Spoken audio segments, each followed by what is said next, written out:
and then share my computer sound and screen.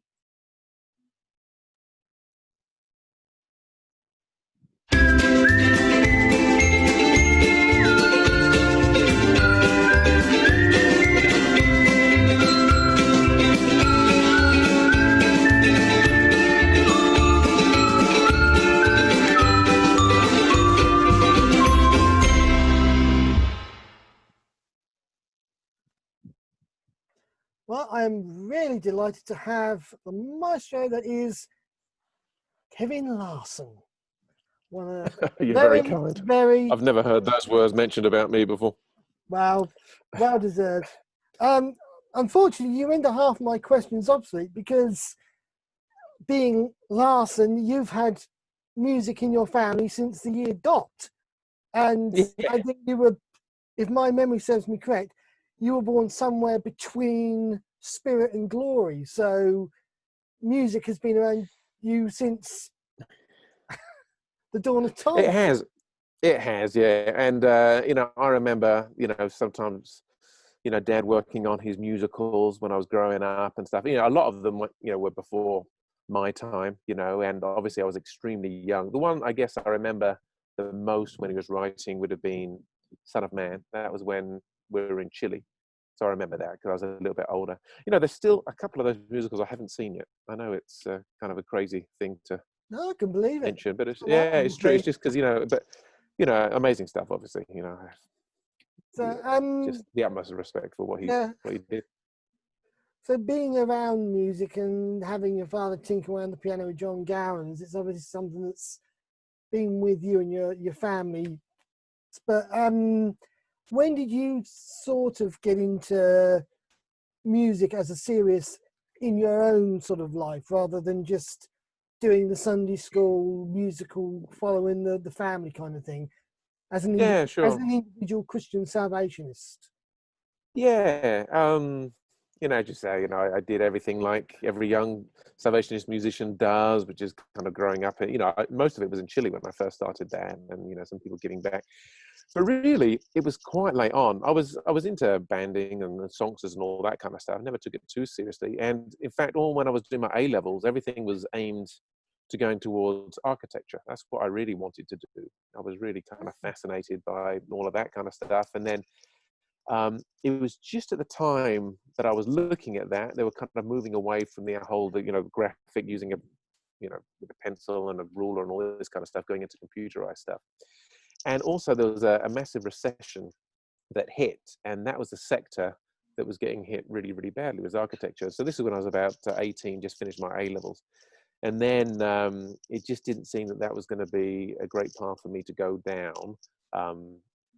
And then, it was a couple of years later, I took a couple of years out of university.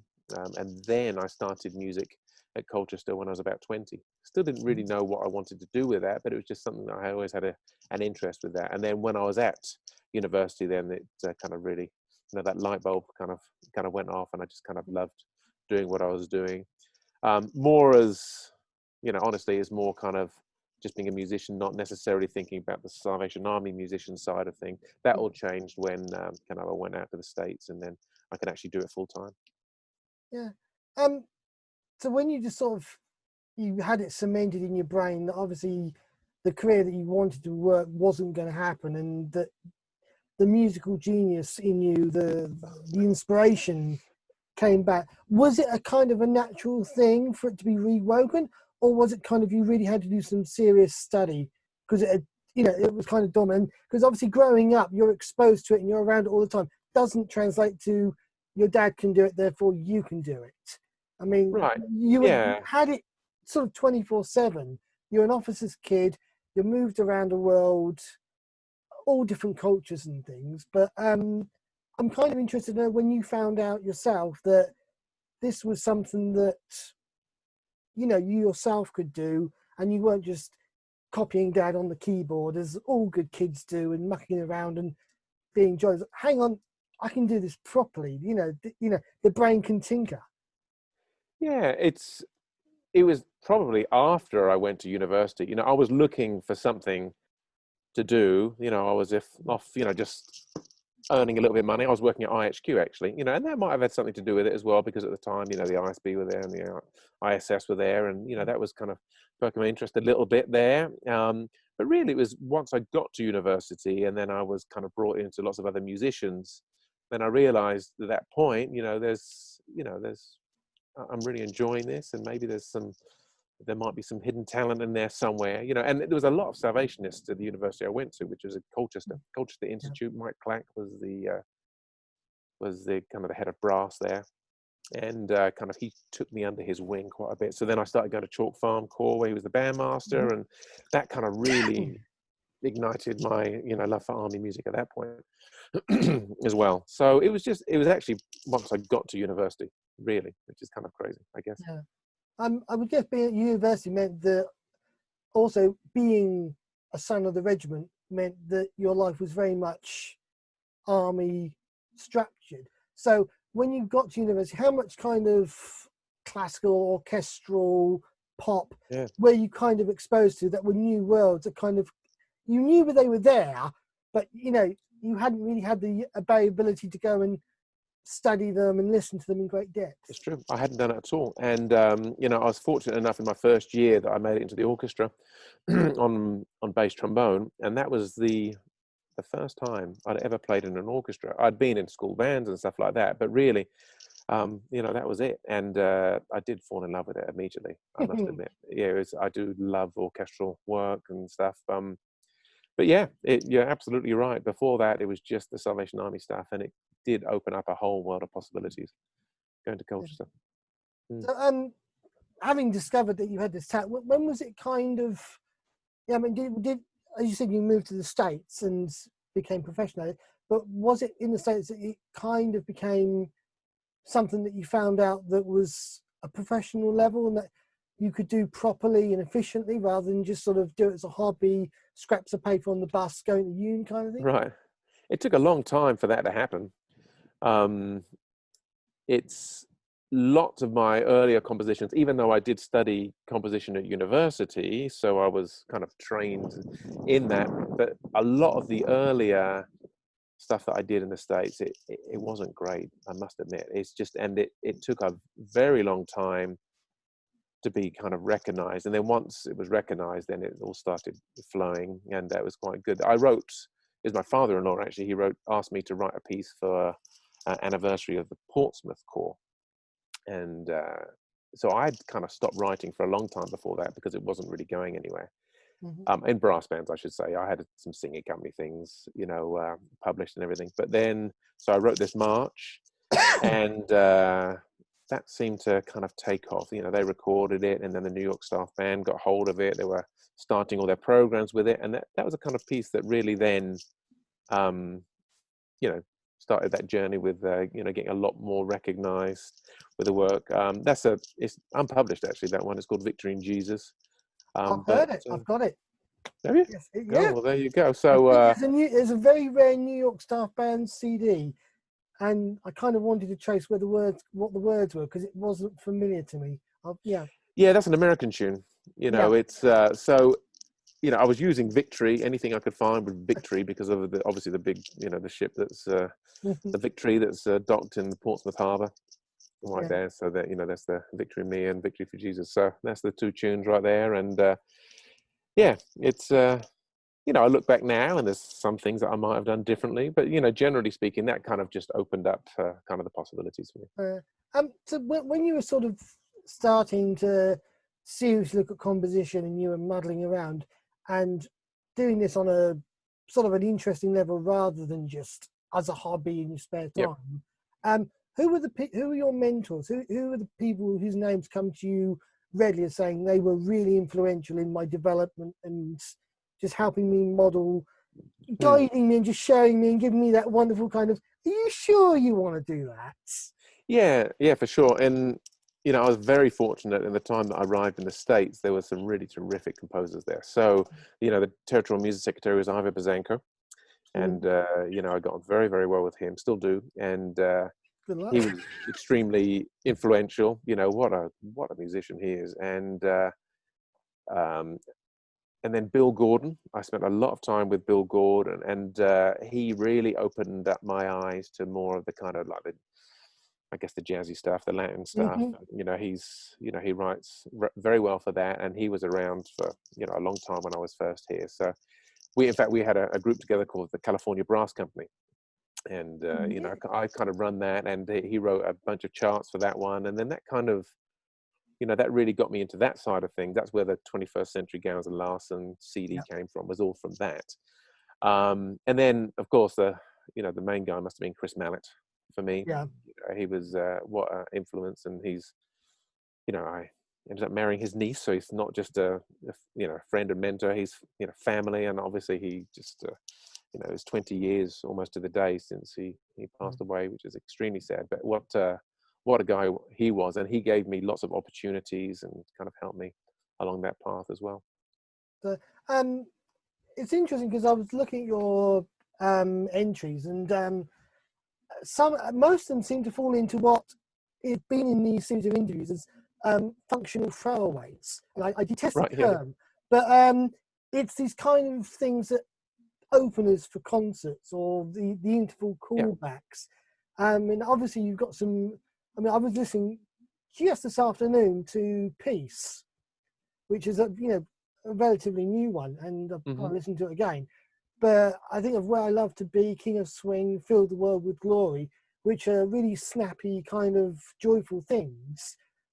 Is that something you're comfortable doing, or do you prefer the devotional, or is it just whatever comes along? It is 95% of the time is when I'm asked to do something. Mm-hmm. So it's, I'm given, a certain kind of description that I've got to kind of follow, basically. So let's say the ones you mentioned there, like Fill the World with Glory. Yeah. That was requested as an opener from our staff band. So that's why it's done. And then, They Should Come from the East. That was requested by the Southern Territory by Nick Simmons Smith. Now, we actually went to university together. We're very, very close. And he actually gave me the ideas of, I think he said the jungle version of They Should Come from the East. So I had to get permission from Dad for that one, because that's one of the untouchables right there. He just doesn't like people messing around with that one. So, really? Because he tells the story that when it came to him, he got the words from John Gowans, and then all he wanted to do was get a sense of the rhythm.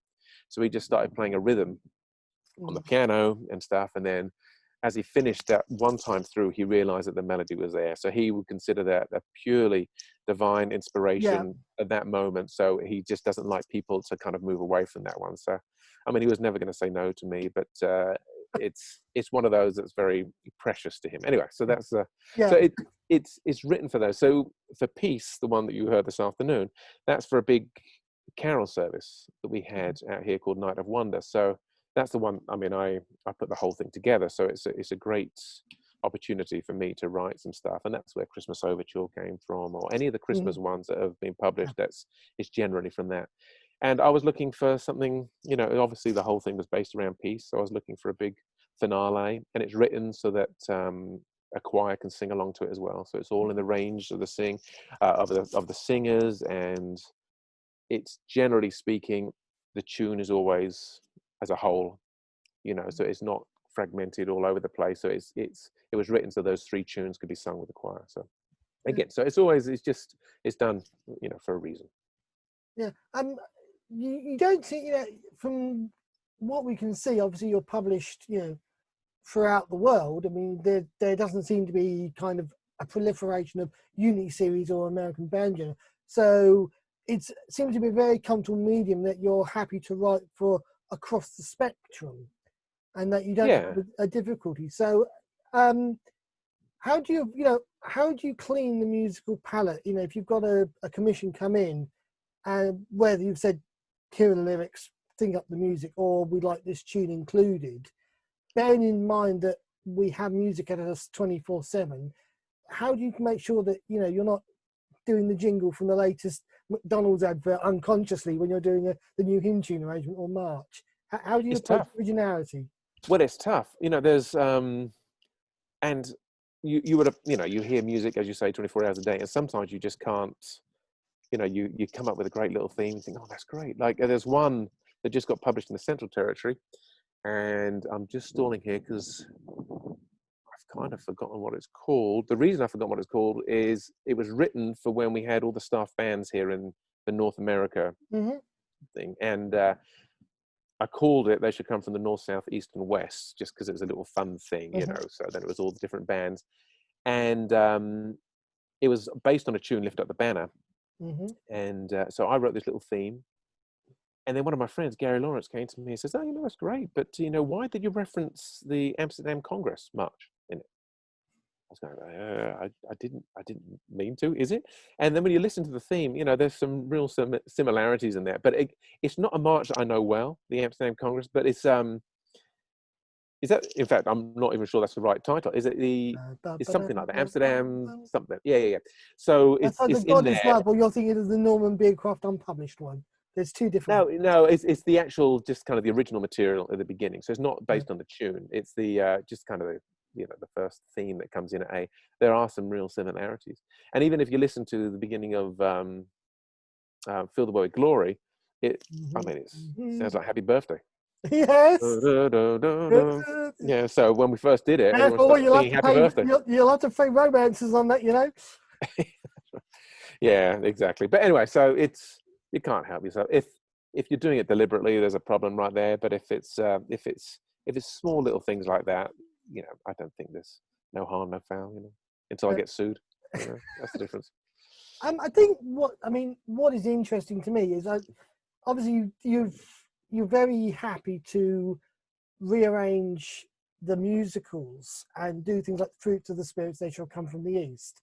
I was very interested when I heard Temple 125, because it's, you know, Bromley Temple, I think it was written for. Correct me if I'm wrong, because I haven't got the score notes in front of me. But I think obviously it's a bright and very commemorative march. But I think if I'm correct me if I'm wrong, you reference "Jesus Is All I Need," because obviously the Bill Booth Revival Machine Exactly came out of that. And I don't think a lot of people would make the connection between Bromley being where, unless you were of the age when you knew it happened, but to put "Jesus Is All I Need" into a march. So yeah, I was wary about that one, but I think we got away with it. But yeah, I mean, I grew up, you know, I was born in Bromley, but then, you know, moved away when I was very young, but then came back. So my most influential years were when I was at Bromley. So that was from 11 to 20. And even after all these years, and if anyone's hearing me from Torrance, where I've actually been soldering now for like 22 years, I would consider Bromley still my home court. That's a very important time with me.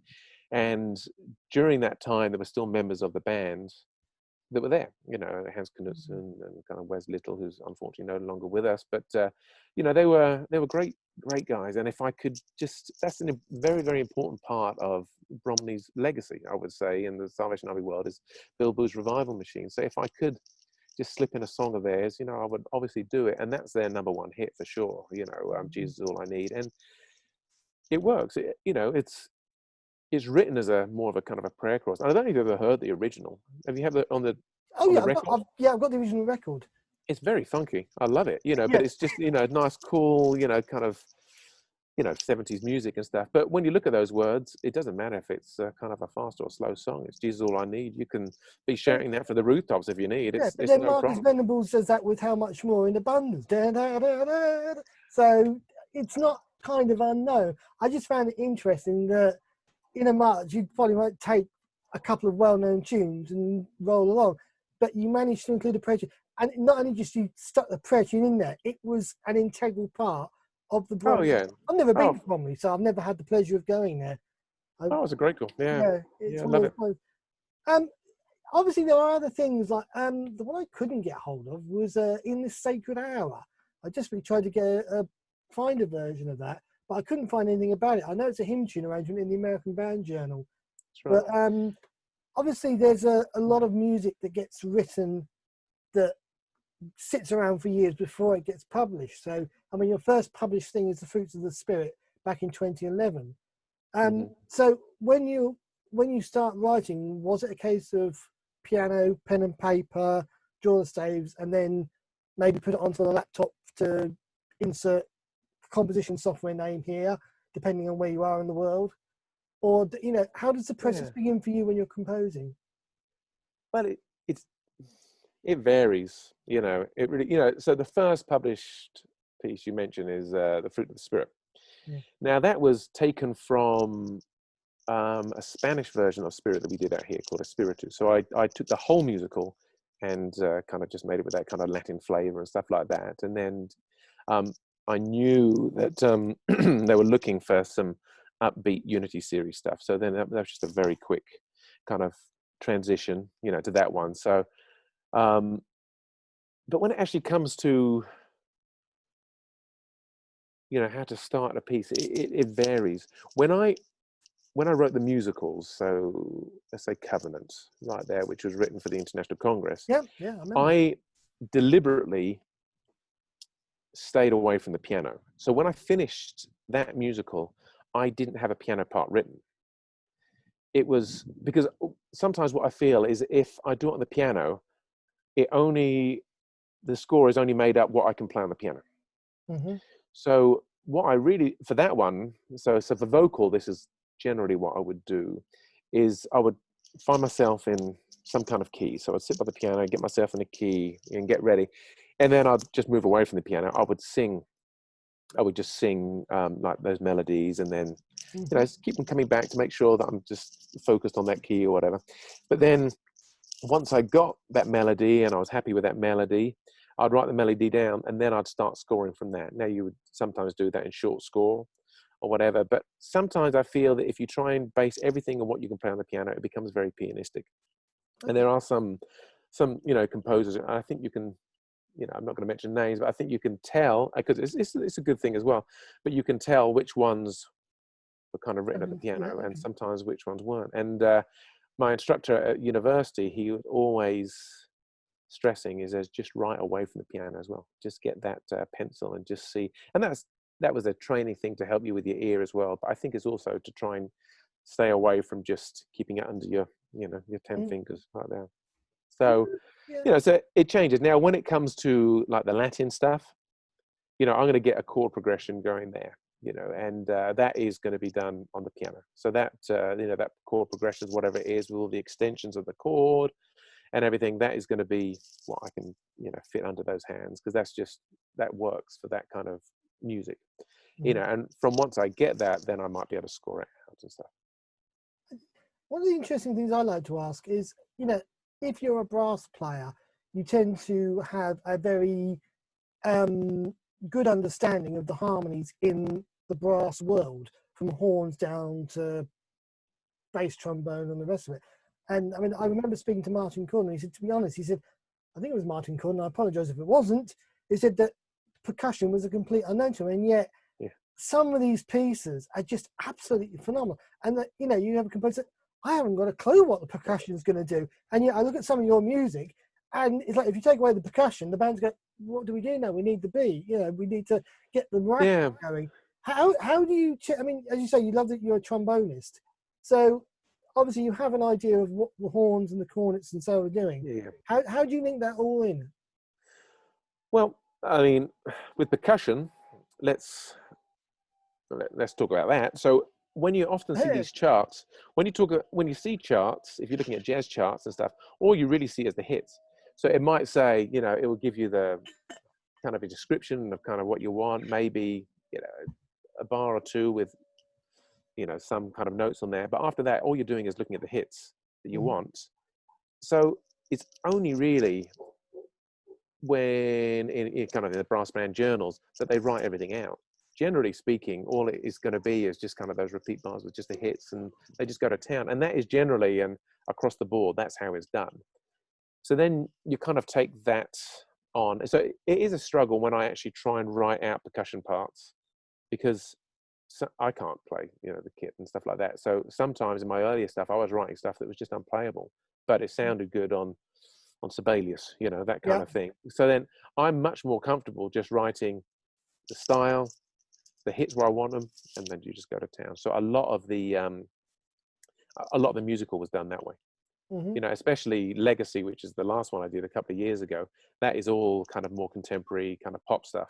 So there's no way that I wrote out all those percussion lines and stuff. And then when it comes to the actual kind of the whole jazz thing, I will, in my mind, score it in a way that a lot of those instruments are covering the rhythm charts, you know. So it's, you know, often the horns and the baritones, maybe they might be playing the piano part, you know. So that's where all those rhythms come from, and you just score it out the same way as you would play, you know. And it's the kind of the bright instruments with the cornets and the trombones. They're doing all the lines that you would be, you know, associated with the big band and all that kind of stuff. And then the reeds, if there's kind of those longer lines in the reeds, sometimes the horns and baritones would take over that.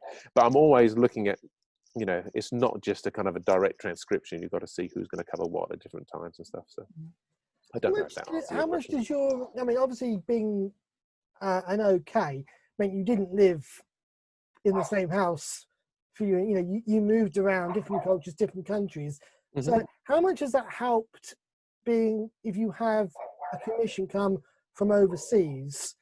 And I remember the very famous story of Norman Bierkoff said when he wrote Zimbabwe Centenary, I said, I've seen the video, that he said the two tunes he hadn't got a clue on. He said they were playing on the piano. But you've had this kind of international experience. Does that help with an idea or a notion or a generalization of, look, you know, we want a trombone solo on this and we like this tune? Like, I don't know that tune. I've never heard of that. But it's not an alien thing because obviously you've been around the world. So you've been exposed to different cultures. Does that help you in your musical training and abilities? I have. It definitely helped, you know, moving to the States and then was being kind of exposed to, you know, I don't want to call it contemporary, well, commercial music, that kind of stuff. That certainly helped with, certainly in more kind of the brighter, the throwaway numbers and all this kind of stuff. But when it comes to some of the other things that I've done, that kind of looking at other cultures, a lot of that is really done is just through research on, you know, CDs and YouTube and all this kind of stuff. So like I was doing something for Covenant, which was all based from Angola, this story. So I wrote this thing, and it was, my brother wrote all the book for this, and Keith Banks wrote the words. So my brother was kind of really kind of pushing his ideas down, which I really appreciated. But he wanted this whole section, which was going to be about 10, 11 minutes long, just to be sung the whole way through. So there's no kind of script in it. It was just one big thing. So I wrote this thing, and I was quite pleased with it. And Carl was very kind to me. He was saying, you know, it's good, but it's very Lion King-esque, you know, a bit like They Shall Come from the East, basically. Yeah. He said, but he said, you've got to look at this this other style from Angola. It's called soukous. Never heard of it. Never heard of this music. So I kind of did some research. I got all these different you know, YouTube clips, and I think I even got a CD on that one. And what it turns out was that, you know, there was a big closeness there with Angola and Cuba, because Cuba, you know, was a communist kind of regime at the time. So it's a really kind of a strange kind of cool music, the soukous music, which is, it seems like it's just two lead guitars just doing their own thing, you know, with this kind of funky drum. And when I listened to it, I thought, oh man, that's just fabulous. Let's just see if I can kind of work something like that into it. So much of this piece now is based on this soukous style that I'd never heard of before, but I just did the research.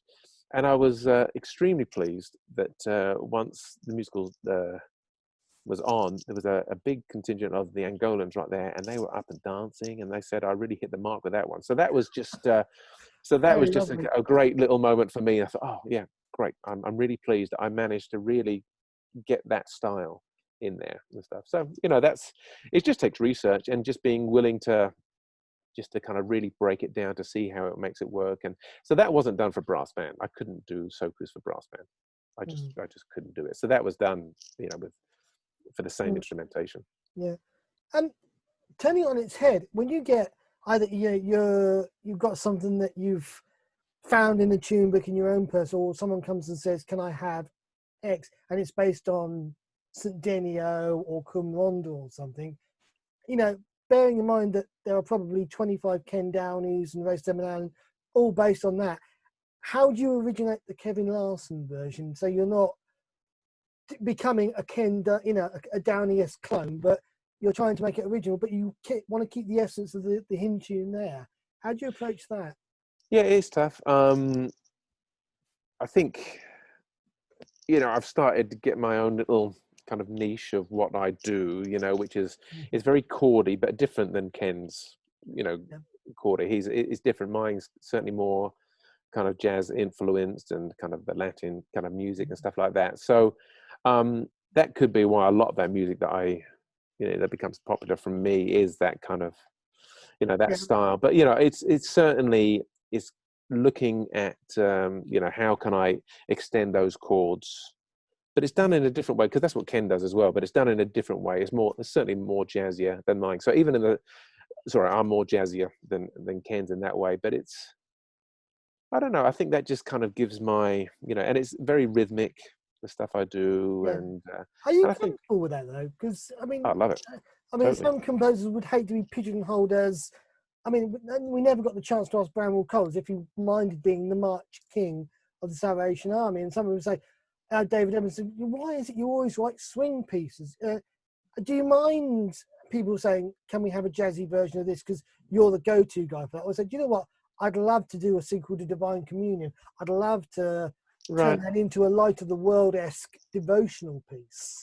Yeah, but when I say jazzy, I'm not just talking about kind of this swing. I'm talking about the chords. Really, when I talk about that, so that's just the music that I just love. And it can still be slow and meditative and stuff like that, but still kind of just pushing the boundaries of what those chords are. And I think that's just what I'm comfortable with. That's what I enjoy. That's why I enjoy listening to. And it's just, yeah, I'm happy doing that. And maybe my interest will change as I go through. Now, peace is a little bit different, than that piece. And that's part of a, kind of a trilogy. And the other, I've already finished another two pieces. I've got peace, hope, and joy. And it sounds like there might be some interest from kind of editorial to keep going with it.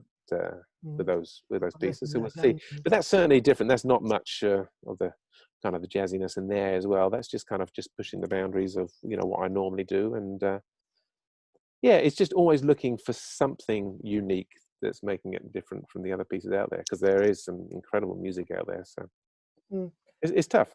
It is tough. Yeah. So outside of commissions from other Salvation Army groups and other groups, if something's homebound and you've read a bit of scripture or a song and it turns into a brass piece, who's the local core band that would sort of might get first dibs at the manuscript copy and sort of, can we test this out? Because I've been twiddling around this on Sibelius, but I want to hear a band play it so I can hear all the dodgy notes. Yeah. Who would be the guinea pigs now? It would be the DYB. It used to be anyway. The DYB, the Divisional Youth Band that we had out here, because I was the bandmaster of that for ages. So certainly that's where they'd come out. But these days, actually, if I finish the commission, it just gets sent off. I don't often hear it before I send it out, which is dangerous. But I guess I've done it long enough now that I have a pretty good idea what's on that page that's is going to translate for the piece. So yeah, there's some fine bands in this area. Pasadena and Tustin, probably are two finest bands in this, and we've got our staff band as well. So Neil, the bandmaster there, is very kind to me. So whenever I want to try something out, he always has the time and stuff like that. So that's good.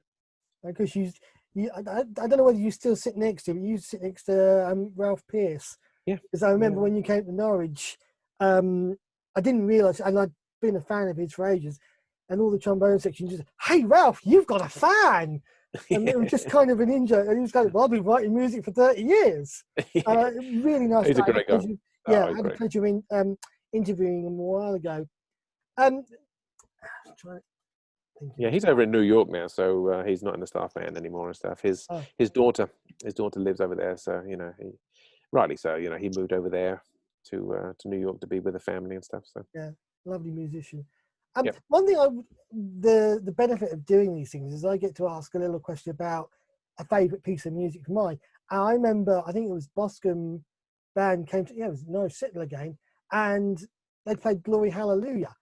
Now, that's a very interesting piece of music. but based on a very old chorus that you'd have to know it existed to know what it's all about. But it What was is interesting. the story about that? Because Well, it's I was invited to do the divisional music councils over there, and they asked as part of that if I'd be willing to write a piece for them. So I was more than happy to do that. And that's just one of those songs that I knew growing up. Why I knew it, I have no idea. I didn't have all the words right. I mean, simple words. I just had it kind of done differently. So I had to ask my mum, and she sang it to me and stuff. But what was interesting is how I introduced the piece at Boscombe. Now I know that it's it's a great call, but there are some older folk there at Boscombe. So, and I just said to them on the microphone, now, if I sang this line to you, what would be your response? And I just sang the first line, the devil and I do not agree. And everybody in there just sang it, right? Glory, hallelujah. So every single person in that hall knew that tune. But that was written back in the Christian mission days. That's not even Salvation Army. That's pre-Salvation Army. And it's just a great little tune. And then because, again, I was coming from LA or Hollywood and stuff like that, that's why I just tried to include lots of kind of those elements. So there's a lot of kind of Batman-esque kind of stuff in there, and some Hollywood things, and it has a little kind of a Western thing at the end, and it's just lots of, and it's just pure fun. No one's going to be rushing to the mercy seat after that one, but it's just a kind of a fun little kind of piece, and I'm pleased that one seems to have done the rounds, that one, so that's great. I think it's what they call, they can sort of get back on it, and it's kind of how fast can we play it, but it's still people, sort of the veteran Salvations. I remember singing that in the afternoon praise meetings. That's right, it's really interesting because you say it was an old chorus that brings back to life. Is that something that you find you're fond of doing, of getting these really old choruses and giving them a new sparkle? They fill the world with glory. Everyone, we're going to feel, but you really go to town on that. It's kind of the handbrake is off. And I mean, I would still love to use it as a congregational version, but I don't think I'd be allowed to, because you've got this kind of sacred first verse, and then it goes, it's almost like Roadrunner. Yeah, it'd be difficult to use that for congregation, I think. But that was one of my earlier efforts, since getting all the stuff published, and I'm very pleased with the piece, don't get me wrong. I'd look back now, and there's some little elements of that piece that just make it a little bit challenging, and certainly in kind of Peace and then Hope and Joy, the bigger pieces I've done now, I've really tried to back away that from making it just too challenging. So those pieces are supposed to be done in a way that most average good core bands with a bit of work should be able to put those on. So they're done in a way that's just not inaccessible. So that's kind of one of the things that I'm constantly trying to think of right now. It's just making it, because really as a composer you want your pieces to be played and stuff like that. But I think we got off track. What was the original question? It was taking old tunes. No, I love it. And I grew up with a lot of these Gowans and Larsson things, so I think why I've probably done too many of those, let's be honest. I use them a lot and stuff like that, but it's they're just great tunes. It's why not? And if I can give them a new lease of life, I'm all about that. I was really pleased about the one I did with Trevor Davis as well. That's it. And that was just that's a great tune. I used to enjoy hearing that. The songs to sing that, and I just thought maybe I can give that a new lease of life as well. And sure, why not? So, great music. So for a guy from Bromley who ends up in the west coast of America, how is that culture? I mean, obviously, it's not just the only place you've lived. How is that? How has the culture shaped? Developed your musical strategy, and what are sort of the influences? Do you have that sense of Hollywoodness and Californian West Coast?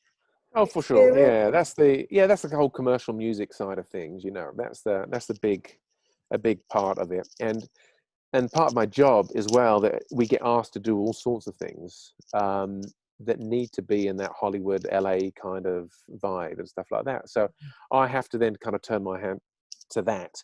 So even just this last Christmas, we had 2 live TV things.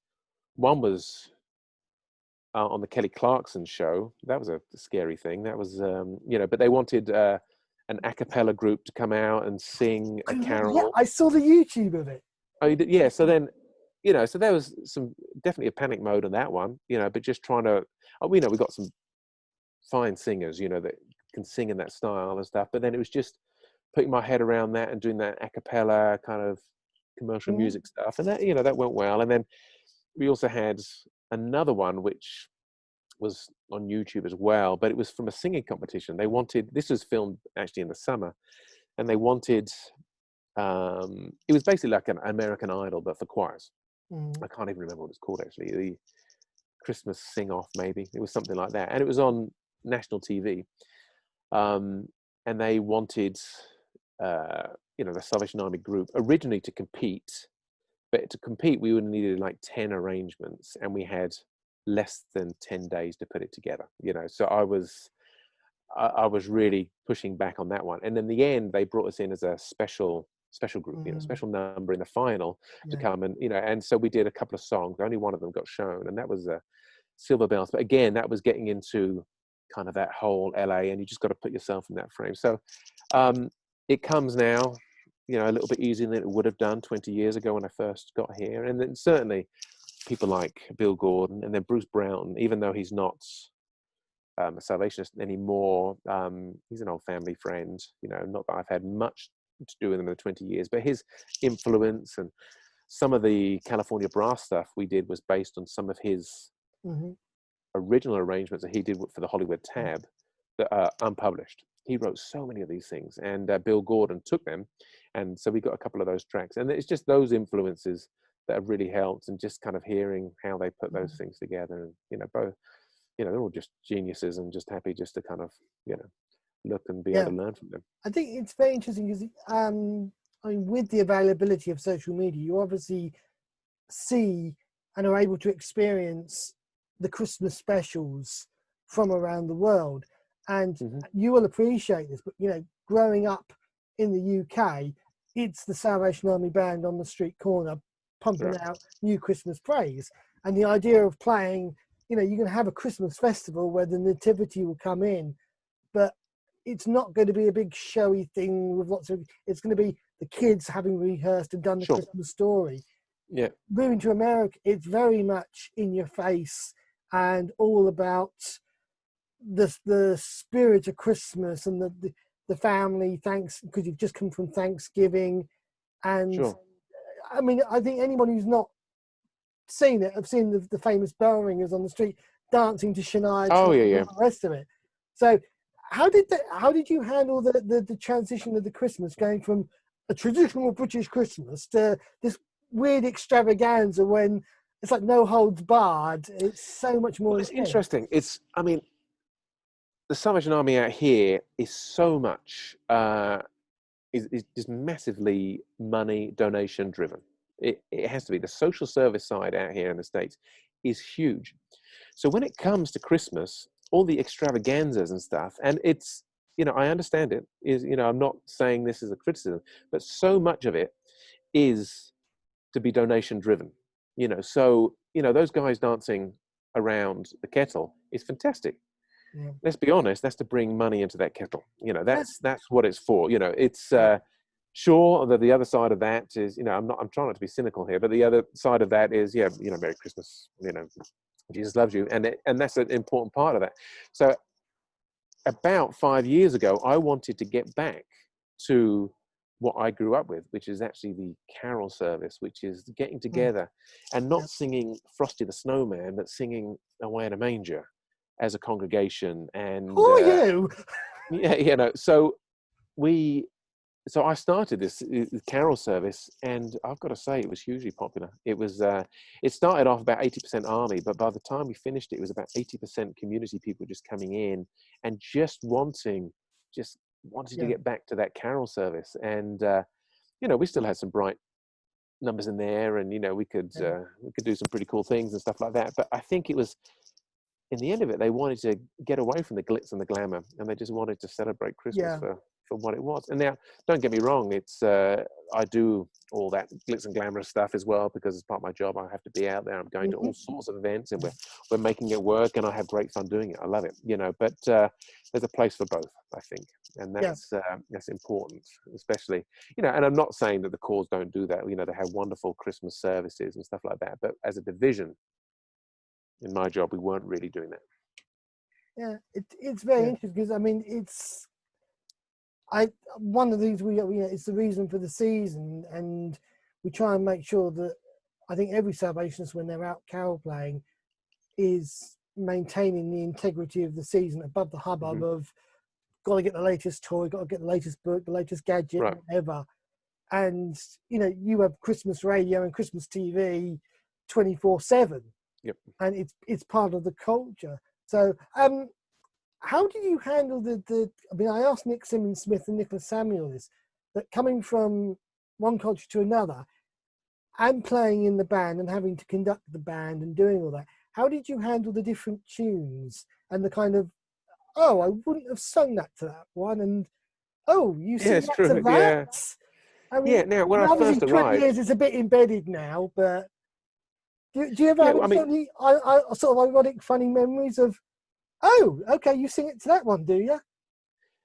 Yeah. Now, when I first got here, even though I was a musical director at Torrance, the bandmaster was Ivor Bazanka, and then it was Chris Mallet. So I had about 3 years that I was just singing in the band. So I got to know a lot of these tunes, the way that they knew how they should go and stuff like that. So that certainly helped. But there's a couple of instances, and I'm just trying to recall the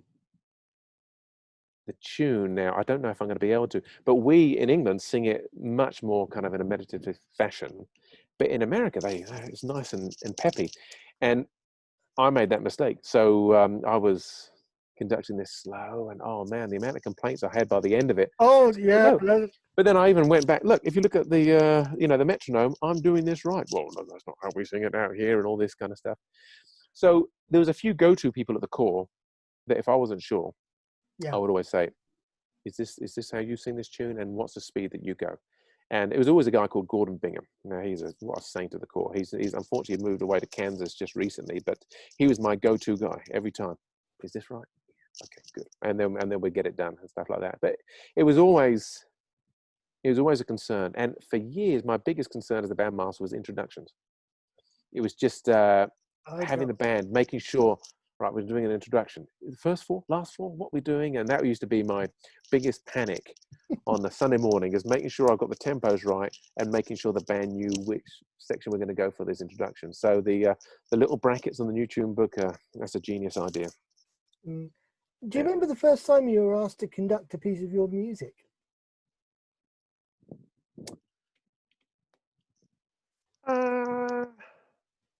I'm not sure, actually. I mean, it's different going from playing to conduct. I've never done it, but I've been sort of challenged on the odd band practice. Come and play Starlight more when it's your birthday. No, I'm going to stay behind the drum. Thank you very much. But yeah, you know what? It might have been random place here, but it was the New York staff band playing 125, but in Jamaica, of all places. We happened to be over there for their Congress, and we were putting on a musical, and then they were there as well. And yeah, I remember, and that was a thrill. Obviously, I know a lot of the guys now in the New York staff band, but at the time I didn't really know them, and I got to go there and conduct them, and yeah, it was an absolute thrill, for that. So yeah. Do you prefer conducting or playing? That's a tricky or one. A bit of both. I really missed playing for a while because our staff band, we meet 3 times a year, so it's not one of those that meets every week and stuff. So I was in leadership. I was the Torrance bandmaster for about 17 years, so I didn't play on a weekly basis there at my core.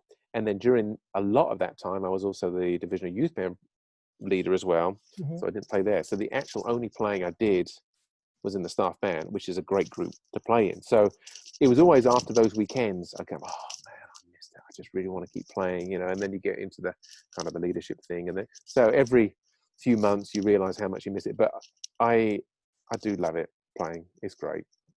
It can be frustrating. It certainly can be frustrating. Who are your favourite composers then? I mean, if you've been given the chance to sort of take the trombone or whatever up, and a piece of music gets put on the stand, whether it's by someone who's no longer with us or whether it's someone who's still writing, who are the names that you enjoy playing and conducting at the moment? Yeah, honestly, I don't do much conducting right now because I'm not the bandmaster anymore. But it's, growing up when I was, so heavily into it, just kind of, learning. I think of RSA, of course. He's what a genius, that man. I got very fortunately, that I managed to sit down with him a couple of times, and he was quite influential. But I look at pieces like kind of Romans 8 and stuff, and The Lord is King. That has to be up the top of the list for me. And I got to play that in a band out here. It was an outside band. Ivor was the conductor of that, so there's a few of us Salvationists in it. And what a thrill is to be able to play pieces like that. And it's a shame that there's just not the opportunity to be able to play those really anymore, especially not where I am. It just doesn't come along. But he would have to be up there. I love Ken Downey's music. There's just, again, the extensions of the chords that he uses and stuff is just terrific. But one of the composers I really enjoy, actually, is especially for the stuff that he does for Triumph series and everything, I've got to say Andrew McAreff. I think he writes so well for Triumph series, and obviously well across the board and stuff. But they're just so accessible. There was a period, I think, with Andrew, it comes out with, there's a whole bunch of music comes out, and there seems to be a long wait, and then a lot more, and another wait and stuff. I don't know if that's true. I don't know if it's true, but it certainly seems kind of that way. But really, for Torrance Band, when I was the band leader, anything that he would come out with was just a winner, and we could put that on, and take 2 or 3 weeks just to really kind of look at it. But I thought, for where we are right now, I thought that was just the right music at the right time, and I really think that's what we need more of, honestly. And that's why the bigger pieces that I'm writing, I'm trying to do that in a way that are accessible to bands, and I think Andrew does a terrific job with that, for sure. I think Andrew is very much just across the board, because I think Ian Fatwell said to me when I was interviewing him, he said, I have trouble remembering some of my pieces, but Andrew remembers every single note of every single composition he's ever written. I don't know how he does it. He said, I get a piece of music, boom, it's out, I leave it. I said, you can show him 2 bars, and he'll go, oh yeah, that's Dance Like David, chapter 5, section F, for the horns. So that's crazy. Incredible facility for remembering. I got a letter from Andrew Blythe saying, we want to publish your Christmas song, such and such. I can't remember what it was. And I actually wrote back. I said, I'm sorry, you're mistaken, but I didn't write that. That's not me. And then they sent me the music, and sure enough, I'd written it. But I had absolutely no recollection at the time of writing that until he sent it back to me. And I thought, what? I did write that. And I sent it in ages ago, but I'd completely forgotten about it. So, and that's published in the Musical Salvationist, or the Sing to the Lord, or whatever. It's funny. It's very interesting, because obviously you've got a lot of things on here that are functional, quick and quirky, but it kind of gets, as RSA famous said, the little lollipops, they get people in, they get the attraction, and you've got a good solid base. Obviously, is it something that you're very happy with, that you have this accessibility, knowing the musical so well? So if someone says, we want something on Then How Much More, it's not something you have to go away and remind yourself.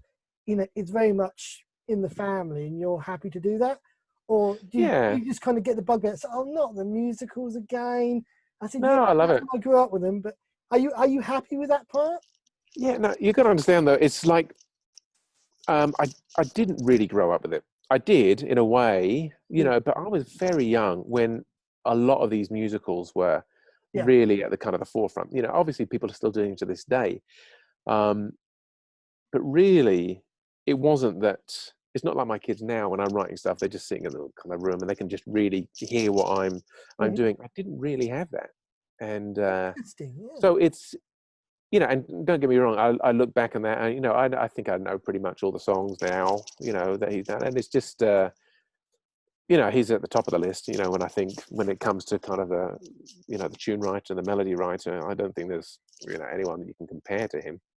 So I'm happy to use those melodies, because they're just They're just Yeah. terrific. So, an interesting one that I'm just doing. In fact, I'm, just finishing it now. I was asked to write a piece for Chris Mallet because it's coming up to 20 years since he died. So it was done for Bristol Eastern. They were going to be putting on this big concert on. I think the date is June the 20th. That's when he kind of passed away in the year 2000. So I decided to do that on Chris's like number one hit, which is "To God Be the Glory." Everyone knows that One of my favourites. tune. So I wrote this, and I didn't reference the music to it, as in the actual written music. So I know this tune, no problem. And my wife, I was just playing because she was playing it. He says, "The tune's not right. You've messed up the tune." And I listened to it, and sure enough, I didn't get the tune right in the middle. I was at the couple of bits. So she was trying to sing along to this thing, and I knew it in a different way. So what I've had to do is because it's one of these things. I've got loads of friends from all over the world to send in their parts and stuff like that. It's a really good band, but I've had to change a couple of parts, just kind of pitch them down somewhere. You can't tell, but I've now managed to fix it so the actual tune is correct and stuff like that. But that might be kind of an example that feel comfortable with these tunes, but maybe I was just a little bit too comfortable with that one, and I should have maybe referenced that music a little bit better. So but I fixed it now, so all is well. So when Chris is looking down on us, he won't be hopefully going, "Carry on, mate, carry on." That's right.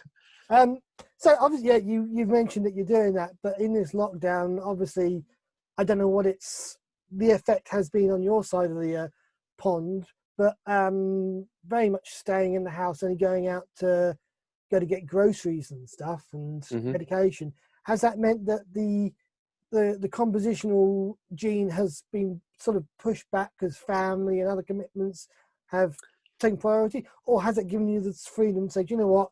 I've got time to do this. Let's get that commission out of the way," even though it may not be using the concept that it's planned for, but it could still come in useful. Yeah, I've been quite productive, actually. I've got to say. Now, my job out here is moved a little bit away from music during this pandemic, but I'm kind of in charge of all the streaming for all the different calls. So we have 46 different calls here. So I've been visiting so many of them. So even though the rest of my family have been stuck at home, I've actually been out and about quite regularly, 2 or 3 times a week for most of the day, just visiting calls. In fact, I've loved it. So often with my job, I get stuck in just the office, and you forget what the whole idea of what my job is really to be out in the field and meeting people and making connections and stuff. So I've really enjoyed that part of it. So I've still been busy. But the other side of that is, by nature, I am a bit of an introvert, and being surrounded by people all the time is, even if it's your own family, which they're just terrific. Sometimes I just need to be kind of in my own little bubble. So with that, I have been quite productive when it comes to music stuff, and some of it might just be kind of writing little piano things that for the core they wanted a little arrangement of such and such, so I've just been doing that. And and then I did that march. I don't know if you've seen that, but I wrote a march when the pandemic first started, and then I for fun tried to record all the parts myself and stuff like that. But that took forever to do. But it's productive stuff like that. When it comes to, I'm always very careful that it doesn't fall into my work day, though. So I'm trying to make sure that I'm really focused and being true and committed to my actual kind of work. So all that stuff is done in my own time. And then this latest one with the Chris Mallet piece, "To God Be the Glory," which should be released next week. And then I'll move on to something else. I've been thinking about doing a couple of things. I wrote these 3 pretty big musicals, and a lot of the songs in there, one of them is with Malcolm Westwood, and 2 of them with Keith Banks, and it's very, very pleased with a lot of the music, but a lot of them aren't what you call takeaway songs. Like when Dad and John Gowans were doing their musicals, they would often, in fact, if you look back at the musical and you kind of look at them in a kind of a critical way, you'd look at those songs and you go, "Well, what's that one doing in there?" That doesn't really, it doesn't continue the story or anything. It's just, it seems a bit random that song's in there. And it's because they used to do these takeaway songs. So many of the songs that are in the songbook, I think there's over 30 now. So many of those are the takeaway songs that they wrote in a certain way that they could be used in, in kind of, it could be used in the future. Now, I didn't do that. So a lot of our songs, and as, I was always told as a musical theatre that the songs have got to tell the story. You've got to go from point A to point B in a song. Mm-hmm. And it's got to be part of the narrative. And that's what I did. But it means that you can't really use them. So I've just written to Keith to see if maybe we can I can maybe songify them a little bit, make it kind of more 4 parts, kind of that kind of thing, and write a little piano thing. And if he could change maybe some of the lyrics, so we can keep the essence of the song, but maybe change some of the lyrics that we can then have, further use for them. So that might be something that we'll be doing over the next couple of months.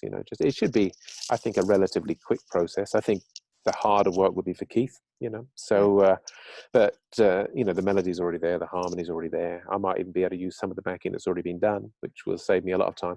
But that's a project. And then the other project I'm looking to do is maybe writing some more brass band stuff, but maybe kind of moving away from basing it around previous songs. So I was looking at the the famous speech from William Booth, Our Fight and stuff like that. And maybe this has been done. I've got to do some research.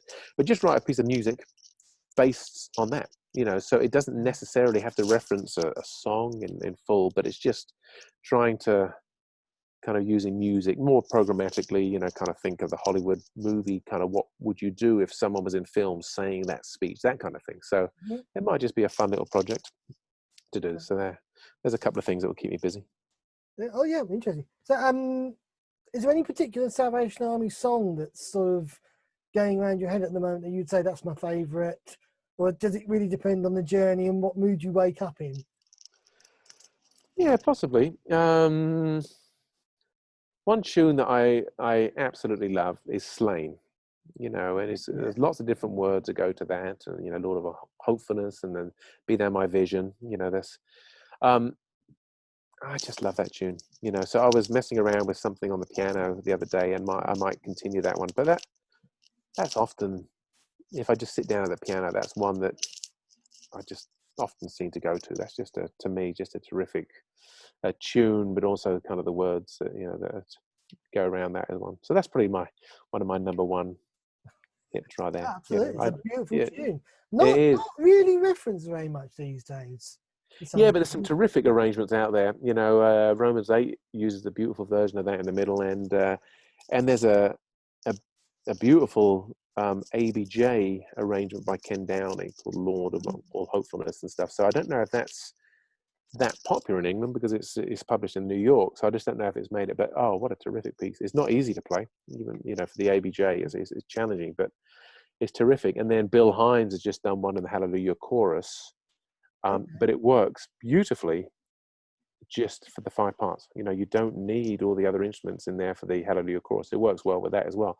But just as a standalone band piece, it's 5 parts. It's absolutely terrific. And I believe there's a Peter Graham one in the Unity series as well. So there it has been used. Yeah. So I'd have to just be careful, why I'm doing it and stuff like that. But I might have some fun with a little piano thing that I'm doing, which is kind of changing it a little bit, so adding some. So favorite question time. We've had some very unique answers to this question. So most unusual place you've ever had a comment about a piece of your music being played or performed? Can you? The top, I think, is Romania, followed by South Korea and Zimbabwe at the moment. So, well, here's one.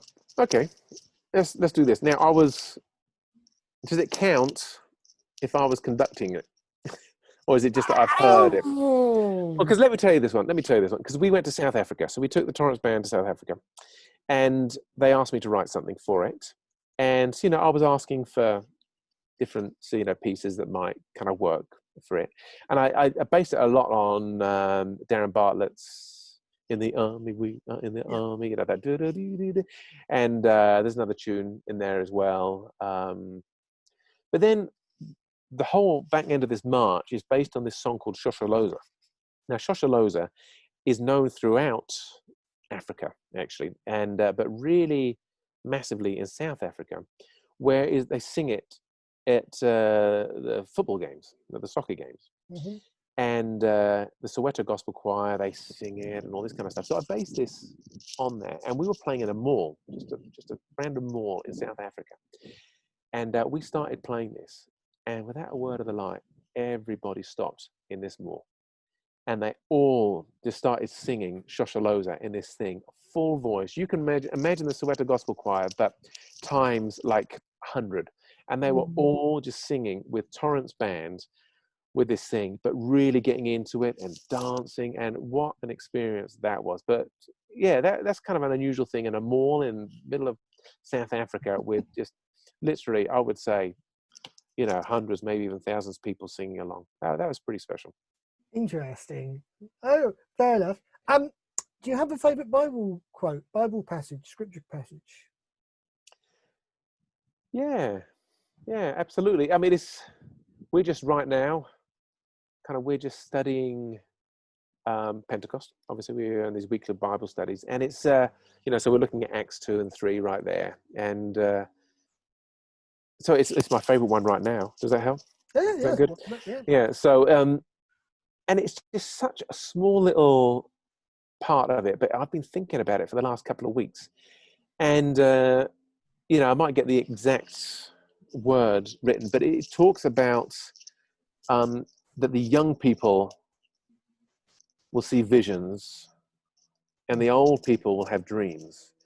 And, there's lots of things that you can kind of look into that. But then as a retired officer, he said to me, well, in this Bible study, he thought of that is kind of the young people can see visions of what, and we're kind of having a look at maybe at the Salvation Army, the Torrance Corps, have visions of what the Torrance Corps can be.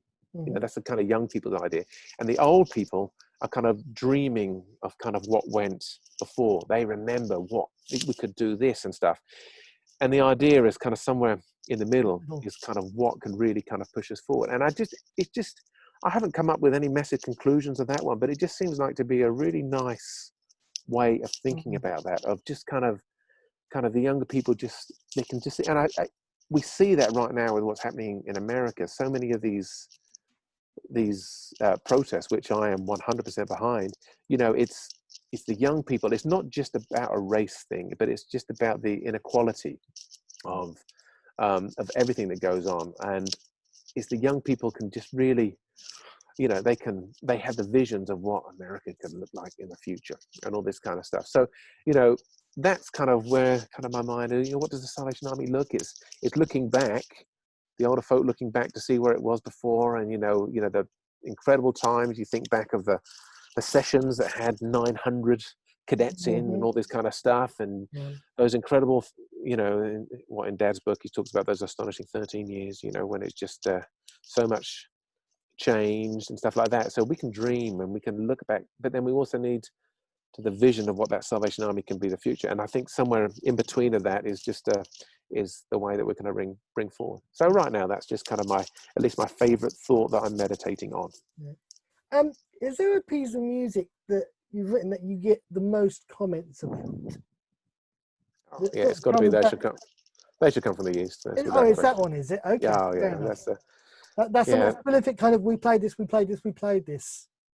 Yeah, that one, yeah, absolutely. And it's, again, all I was just doing the dog's work on that one, really. It was Nick who came up with the idea, about doing the, the jungle version of They Should Come From the East, and it was Dad's tune and stuff like that. And I was the one who was fortunate enough to put those two ideas together, and that's been played all over the world, and just the amount of comments that I've received on that, it's kind of overwhelming, really, and I'm just grateful that I've had a chance just to be associated with that piece, really. Now, I know one of the pieces that is interesting is Spirit Breeze, because you actually managed to collaborate with your father. You managed to wrinkle out a tune after the march. What was it like collaborating with your father on a piece? Oh, it's terrific. Yeah, it's that's the first thing he'd written for 20 years. Yeah. The previous thing he'd written was for my wedding, Jackie and I's wedding. So and that is the last song. I wish I had a way to get out there, but it was John Gowans and him. They wrote a song for our wedding, but it was the last thing they wrote together. So, but it's very personal, but kind of, it could be used elsewhere, but it's more for, for a wedding. It's very kind of a narrow market for that one. But yeah, working with Dad on that one it was terrific. So I was always concerned that I was going to move away too much from his original thought. So, it had to be equal input, I think, on this one.